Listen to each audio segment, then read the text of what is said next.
And so recognizing that most people, before they pick up the phone to hire you or your business, will have Googled you, will Yeah. have gone and looked at your LinkedIn profile, will have gone and read a couple of your articles and or watched a couple of podcasts. What that's doing is getting them a sense for your personality, your style, your approach before you've even met. Welcome everyone to another episode of Yollab Central. Today I have with me Morag. Morag, would you like to tell our audience why they should be excited about our conversation today? Why should people be excited to talk with me today? Because I have the secret to success to share. And that secret is that success in business is all about relationships, and success in life is all about connection. And so my goal is to share some tips that help us to achieve both and be better together. Now, okay, I come from I don't know, I've heard probably the opposite that success in business comes from connections. Obviously, there are a lot of relationships to be made, and success in life is more about relations. So, why do you choose the specific terminology? I mean, probably we can take it from there as to why you use that specific terminology as to connections in life and relationships in business. So I remember when I started my career, which was 30 years ago. Oh my goodness, how did that happen? My first career was actually in banking and finance in Yeah. England. And there I was told regularly it's not personal, it's just business. And I spent years analyzing business plans, cash flow forecasts, profit and loss statements, you name it. I love the art and science of math because there's a kind Yeah. of a right answer. Yeah. And here's what I learnt in that career is everybody focuses on the logic, the what we do, the how we organize, the fact we're all going to be rich making, hey, we're going to make coffee mugs with SkyeTeam logos on it and so forth. And yet the cash flow forecast, the balance sheet, all of that just gives you half of the equation. Yes. In order to realize your dream, it is all about the relationships that you make. The people, your first customers as an entrepreneur, are likely to be friends, colleagues, acquaintances who Right. already know who you are and trust you. So that's why I do what I do today, which is the leadership and executive development. Mhm. Why I've written two books on the importance of relationships at work. Because if we're not paying as much attention to who we are as individuals and how we relate, it's that friction, it's the miscommunication, the misunderstanding that stops us realizing the dreams and the hopes and the aspirations from our business plan, our cash flow forecast, our profit and loss. But then, isn't it also the same with life, right? You want to connect with people, you want to relate to them. Why You, choose specific terminology? I mean, there's a different yeah, connotation when it comes to both of these terms. So I was a little because I curious. think many of us are taught Mhm. to separate the social life, the Yeah. family life from Yes. the work persona. And I certainly know that early in my career, I wore this professional mask of British, stiff upper lip, nothing to see here, walk it off, and never the twain shall meet.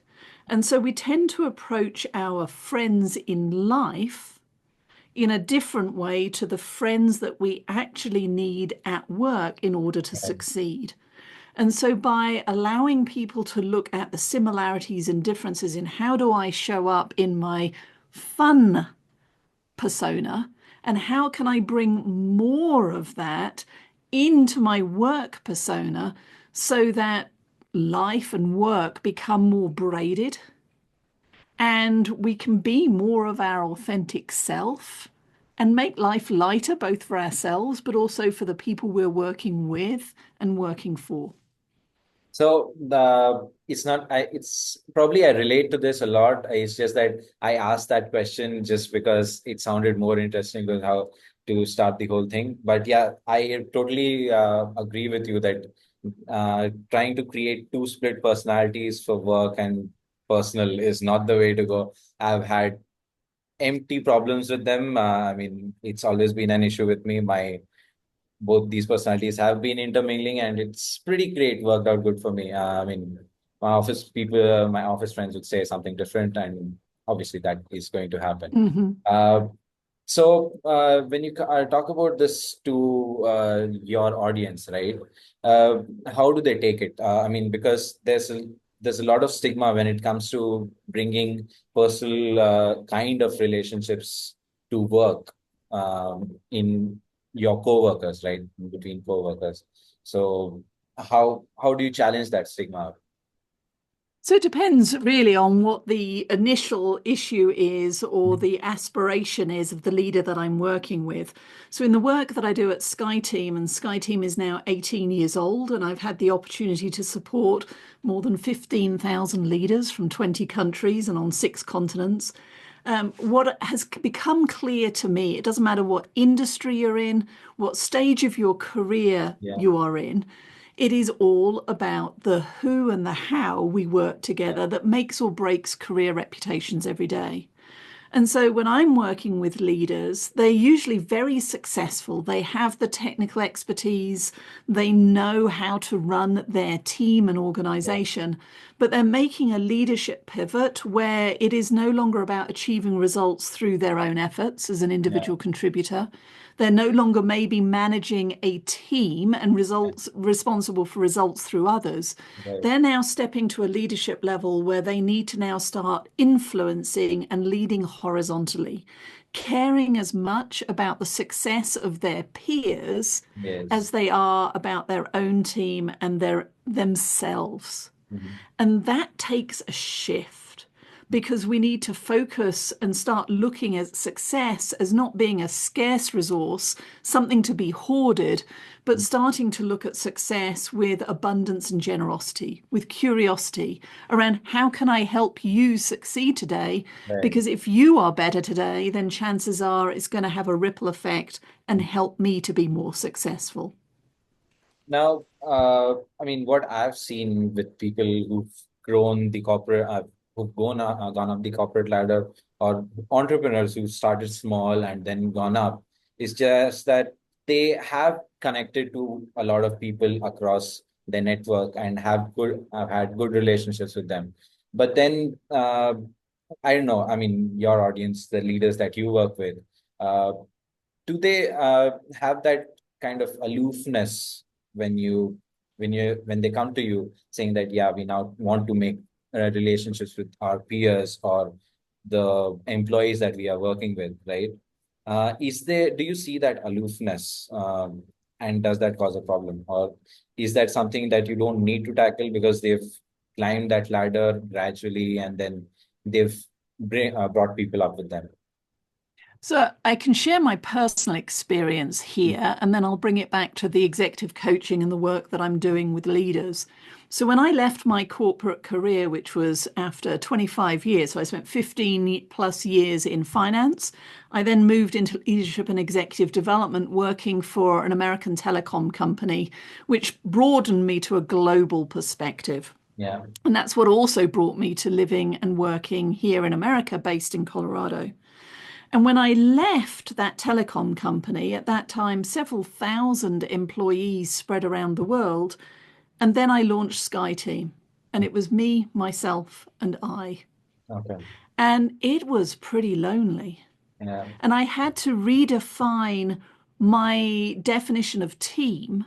I Mhm. needed to find my people fix through the conversations that I was having with future and potential clients and colleagues running similar businesses that Yeah. I could leverage and not become isolated. Mhm. But the irony is that as a solopreneur, it may appear obvious that we are, when we feel lonely, when we feel isolated and on our own. Yeah. But I can point to the leaders I'm coaching now, the leaders I was coaching when I was working for that American telecom company, who also are feeling isolated and lonely, irrespective of the fact that they're working in a company with 4,000 other colleagues. Right. And in my own research, I have something I call the ally mindset profile. And Mm. leaders of this podcast are welcome to take their own free ally mindset profile. You can do that at SkyeTeam, SKYE, team.cloud/you, me, we. And of the more than 1,000 leaders that have taken it, 20% tell me, firstly, that they have no friends at work. not one person that they can turn to in times of uncertainty or change. And that 67% of the leaders who've taken it say that their success has been undermined by the words or actions of a colleague. And those most difficult relationships are the horizontal ones, the ones where you're influencing without direct power or authority because they're not part of your own team. Right. So I don't know about you, but those two statistics are heartbreaking. Yeah. And they emphasize again that we're all playing for the same team, Mhm. whichever company you're in. And if we can break down the politics silos and turf wars that get in the way of success, we can generate more success together. We can be better together and have a heck of a lot more fun Right. versus the worrying about who's going to stab me in the back today. Now, I mean, I've read that and I've heard that from a lot of people. And then a lot of company policies preach that, saying that, yeah, we're all on the same team and we're working towards the same goal. But then to each man their own, right? I mean, everybody is working to get their corporate careers in line. They want to climb up the ladder, and then they are basically they might be working with them. They might be looking like good friends, but they're all working. They're in a competition against each other, right? Now, it's not like we're in school, right, where everybody is graded on their own paper. Everybody is graded here comparatively in the corporate sector. Uh, Obviously, entrepreneurs are a different game altogether, but then when you're an employee, you're being graded against your colleague, right? So, how do you overcome that? Now, this is And it's a real issue. I mean, so yes, let's just talk about the practicalities. If we all yeah, aspire to being CEO, there is only one CEO seat available. yes, However, that shouldn't turn into a dog eat dog toxic level of competition where I'm winning when you lose. And yeah, therefore, I'm going to undermine you. I'm going to talk smack about you in the break room. I am going to do everything I can to set you up for failure. Because if I'm doing that to you, chances are people are going to worry I'm doing it to others. You are likely to reciprocate. Nobody wins in that yes, environment. Information flow slows down. You start being super cautious. Innovation and creativity flounders. The whole business suffers. And so, better to build a relationship where I understand you aspire to that seat, and maybe I do too. But if we can get to a more healthy competition where we're raising the bar and holding each other accountable, where it's a win-win, then again, we're growing and building our capabilities. But if you win it, I need to celebrate your yes, success versus going, oh, and then BMW bitching, moaning, and whining about you.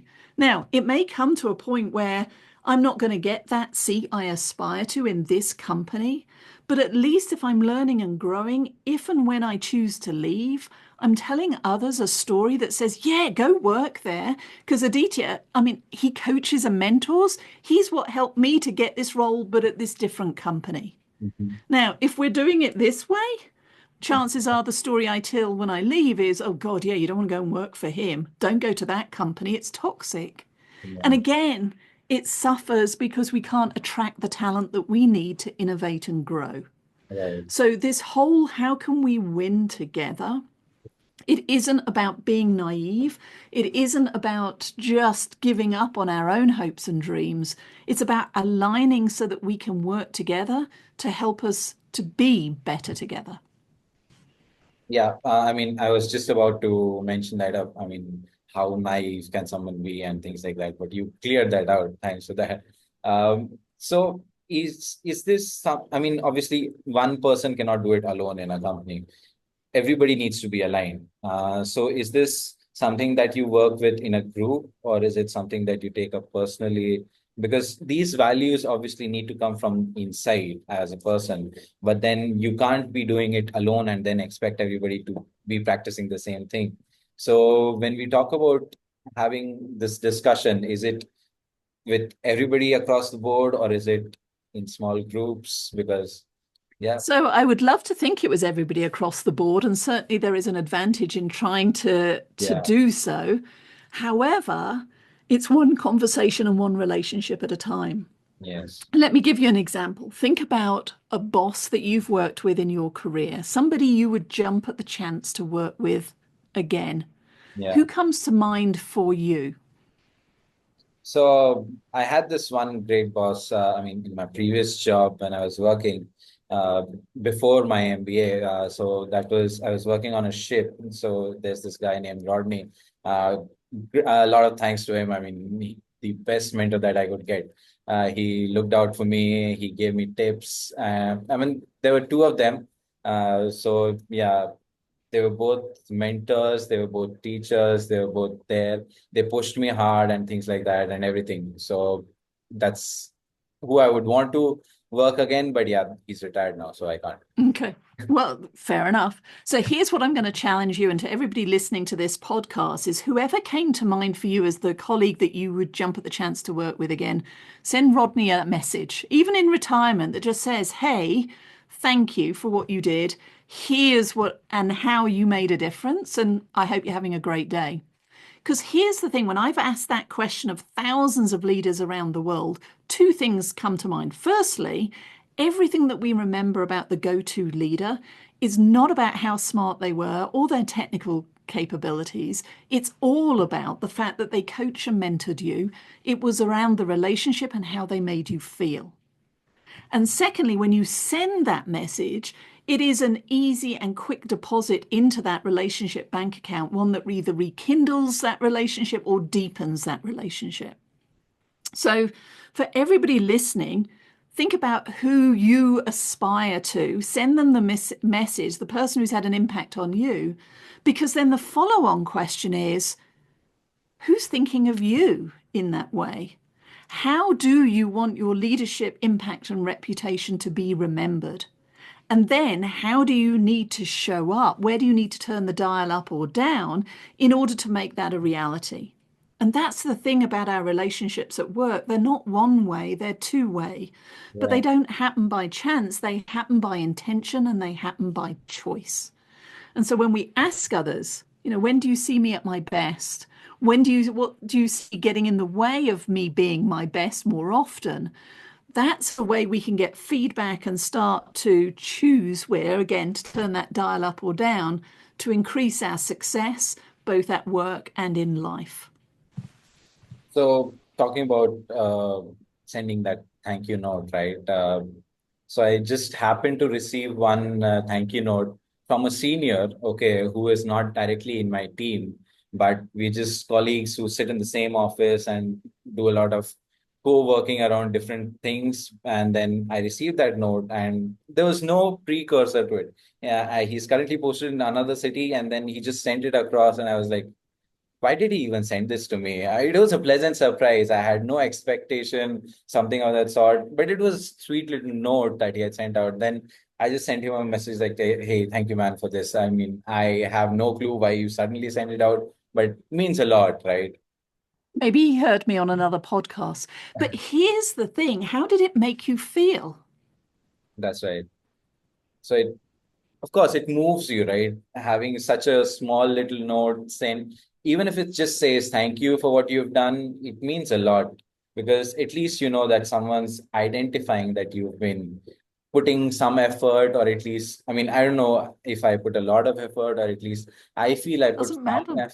some effort, and they felt it was good enough to say thank you. So means a lot, right? That's our relationship. Absolutely. And again, from the ally mindset profile, what we're seeing in the data is as we become more senior in our career, those opportunities for recognition and feedback that says, hey, you're a good human being, you're making a difference for me, they become less.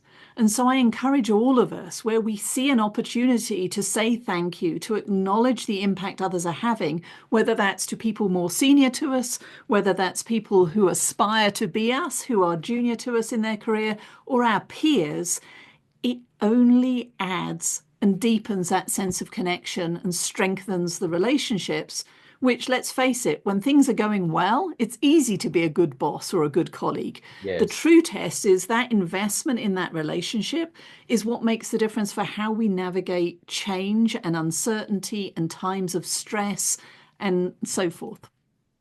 Now, let's come to the life part now. I mean, I know we've discussed a lot of stuff in this very small time, but then let's come to the life part where we said that connections are the thing. So, how is it different? How do you tell your leaders that work relations are one thing, but then life relations are also one thing, but they're somewhat different? Where do you draw the line? How do you help them draw the So line? I leave that to each individual. So I have two books. Cultivate the Power of Winning Relationships introduces what I call the relationship ecosystem, originally designed for the workplace. And it's the four relationship dynamics that we experience every single day. Mhm. So, first up is the ally, the best friend at work, an unconditional relationship that's focused on mutual success. But it's not just skipping through the daisies, everything's lovely. Yeah. They're the people that also give you the kick in the pants when you need it. They hold you accountable to doing the best work that you can, the feedback you need to hear, not just what you want to hear. Yeah. The next dynamic is a supporter. Mhm. They're still fun to work with. We mutual success focus, but more conditional in that when the going gets tough, a supporter tends to go quiet. They're not going to take personal risk. They're going to wait and see how others are going to react before volunteering to Yeah. help you out of a pickle. Yes. Then you move to the dark side. You have rivals, Jekyll and Hyde. When it suits their agenda, they're all for you. Yay, great idea.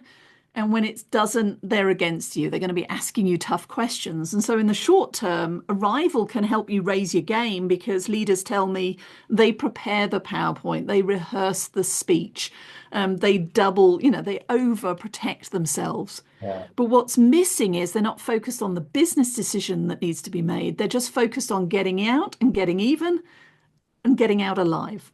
And then finally, the fourth dynamic is the adversary, the difficult relationship where you're always butting heads. It's unconditional because what you see is what you get, and it's me first, and it isn't fun.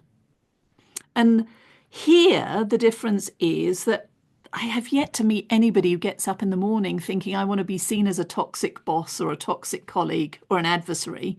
Invariably, it's different goals and different styles and different expectations. And so this is how it differs. It's the how do we set the boundaries? How do we set expectations in a way that help us to move forward together?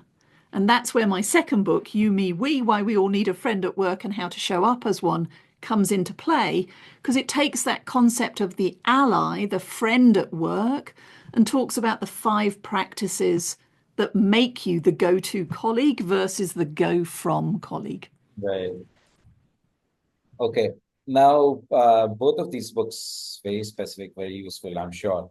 How have you, how has your audience taken it? I have no clue how good they've been on the best-selling list or some of sorts, but yeah, how have readers taken it? Well, they've both been on bestseller lists and won awards from various book awards. But you know what? So what?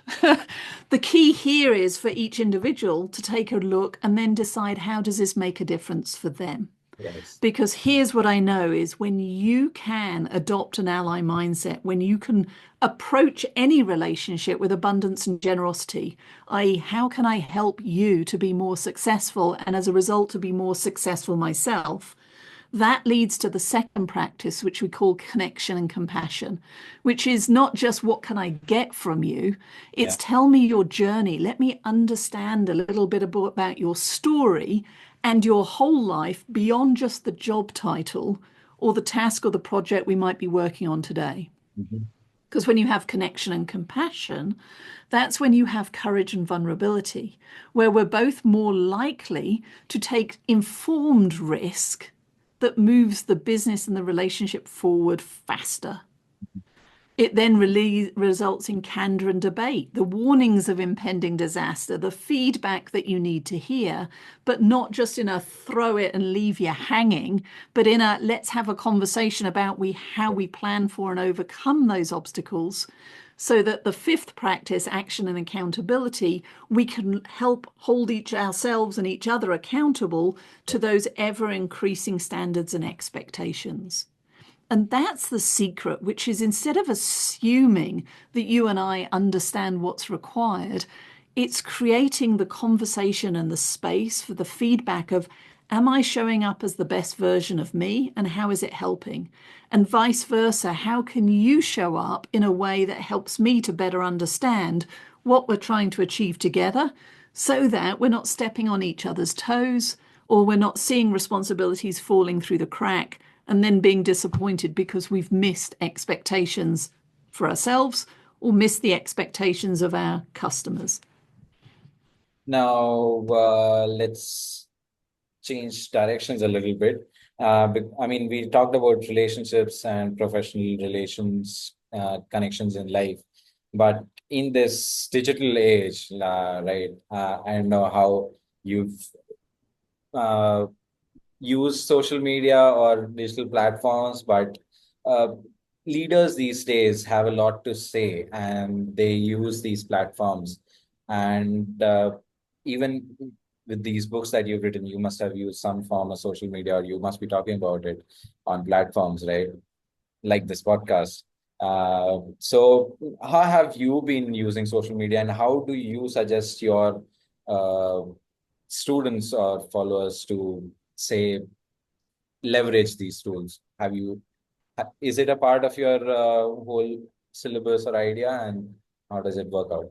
Absolutely. I mean, social media is an important way of showing social proof. Mhm. So if you Google Morag Barrett, if you Google SkyeTeam, you're going to be filled with several pages of Yeah, resources and blogs and articles and major magazines and platforms that I've been a yeah. guest on or have written for.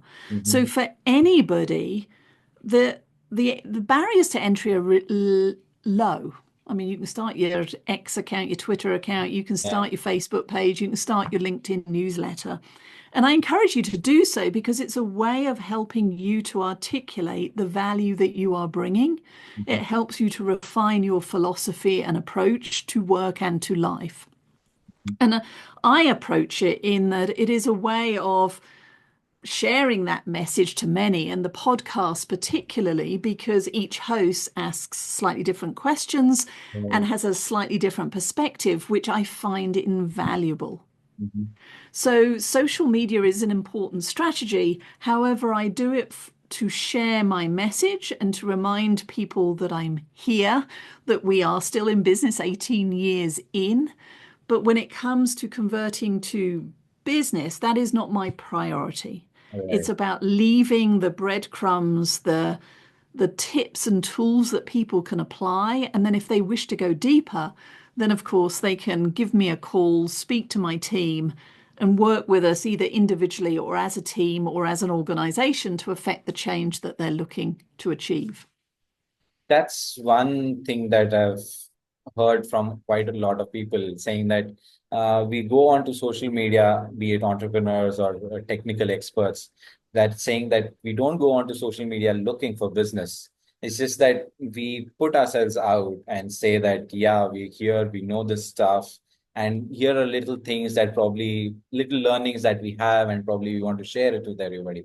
And then it's just that people are so engrossed and so relating to the whole things that you share that they say, yeah, we would like to know more. And then that's how just random connections turn into business prospects. Absolutely. I mean, you think about LinkedIn. I mean, my network is 16,500 direct contacts, and those are people who I've worked closely with, past clients, people who've seen me deliver a keynote at an event and therefore wanted to connect with me. And you've possibly heard that adage of 6 degrees of separation. Well, in today's hyper-connected world, it's more like 2 degrees of connection. And so recognizing that most people, before they pick up the phone to hire you or your business, will have Googled you, will Yeah. have gone and looked at your LinkedIn profile, will have gone and read a couple of your articles and or watched a couple of podcasts, what that's doing is getting them a sense for your personality, your style, your approach before you've even met. Yeah. And so it's an important part of giving people the confidence that, hey, yeah, I think I would enjoy working with Morag. She's got an energy that's going to help me move forward. Or on the other hand, Mhm. heck no, I don't want to work with Morag because she's too much of a Duracell bunny. But maybe Eric Spencer or Ruby Vesely from SkyeTeam are going to be a better fit. Mhm. So social media, it's a way of helping others succeed with the breadcrumbs and those tips and techniques that we're sharing, but they're also a way of starting the connection and the relationship that we might have with future clients. Thank you so much. I mean, there's a lot that's been crammed into this conversation. I'm just curious, the MBG that's written on the background, it's Morag Barrett, but what's the G about? Ah, right. Well, actually, the M is MacLeod, and that's my maiden name. So Uh, these are just names that I've collected over the years. So Morag Barrett, I'm a Scottish name, so I was a MacLeod to start with, and then that's why I have a blurred version of Jamie from Outlander, which is a Stars TV show that I've been following, which I am a huge fan of. all right. I mean, this is not a question that I usually do, asking people about their backgrounds, but yeah, thank you so much for joining me in on this amazing conversation and making it so interesting. I mean, I enjoyed it. I don't know how much the audience will enjoy it. Do you have A any lot. contact?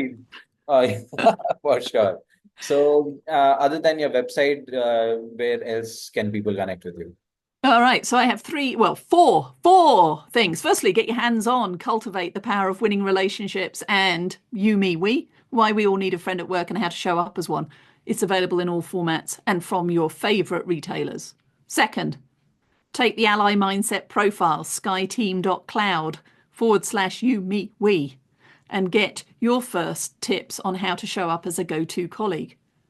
Three, go to my website, SkyeTeam, SKYE, from the Isle of Skye, skyeteam.com. And then finally, join those 16,500 contacts that I have on LinkedIn. I am the one that writes, I am the one that replies to all comments and all messages. So that's how you can keep up with the work that I'm doing here at SkyeTeam. Thank you so much, Morag, for joining me in on this episode. To the listeners and viewers, I'm sure you enjoyed this conversation as much as I did. Do leave a like, comment, something I'm sure you related to at least some part of this conversation. So do leave a comment and don't forget to subscribe to this. Thank you for hearing us and watching this web episode. Thank you so much.